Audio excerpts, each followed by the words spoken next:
Hopefully by watching this process, you'll see how a painting develops from a very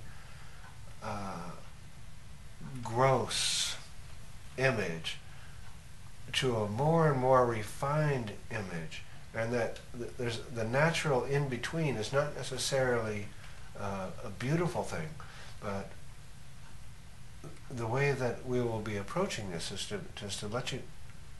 to make you understand that there's a whole procedure here. And I'm just showing you the procedure, and you'll realize that there is a beginning and an end.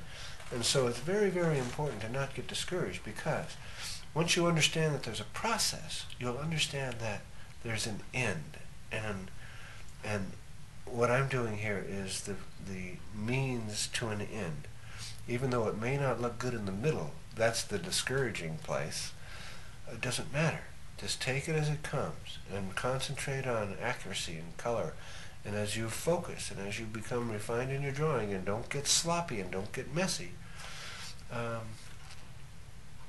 you'll do all right.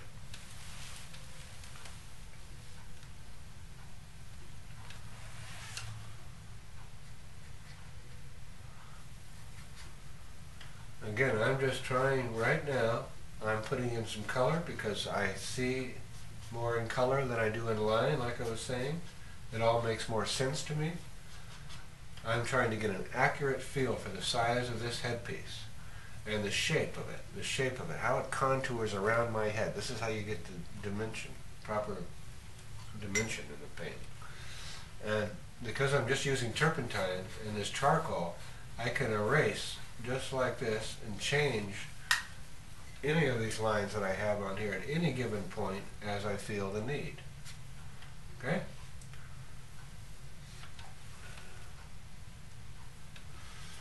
The reason that I use color, that I do these color drawings, and I will do it, is that in all actuality, I am much more of a drawer in color than I am a painter. That may sound a little funny, but I'm not 100% sure that the process that I incorporate is a painting process as much as it is a drawing process in color. There's a very important distinction. My enjoyment comes from the process of interpreting with color the things that I am looking at and responding to them, and knowing that I can recreate what I see, and hopefully in the recreation it's just showing people a new vantage point, a different vantage point of looking at the world, and every little thing becomes very, very interesting as you look at it like that.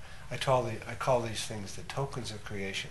I find myself so fascinated just looking at the intricacies of things. And it's not important for me that I do every little detail. That's kind of ridiculous, and it doesn't always have a good effect. But I do want to concentrate on things which, what is important? What is the important spirit of this particular thing, whether it be a rock or a headpiece or an eyebrow? What is the spirit of it? And that's what I'm looking for.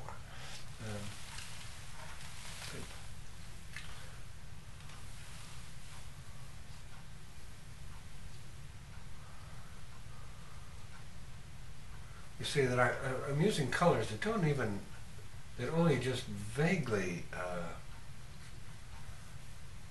exist in this painting, but I know that they're not going to hurt. They're not going to create a muddy feeling somewhere through the process. I'm using colors which give me the same feel as the thing that I'm looking at, but they're not the colors that truly exist in this painting. But I'm not worried about it at this point.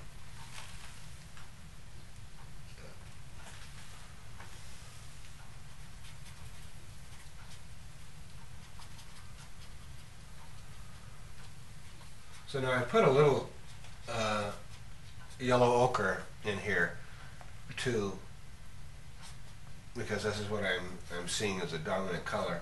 This yellow ochre also would just dry very rapidly. I feel that right at this point that the basic shape of this headpiece is pretty close. The next thing I'm going to do is I'm going to move down with some fundamental skin tones in here and define the relationship between the headpiece and the skin. So I'll be starting the painting of the skin here in a second. Okay.